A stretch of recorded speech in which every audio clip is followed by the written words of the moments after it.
Welcome. In front of me I have AirPods and the iPhone, and I'm gonna show you how to enter the AirPods settings on iPhone. So let's start from Open Settings, and now just click on this little icon. And as you can see now, we just cannot check anything, but when we go back and open the case,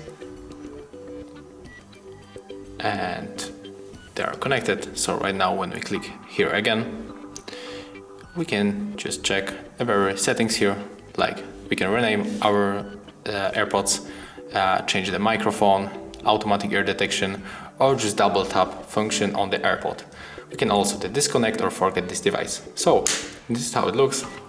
I hope that I help you. If I do, leave like, subscriptions and comments below.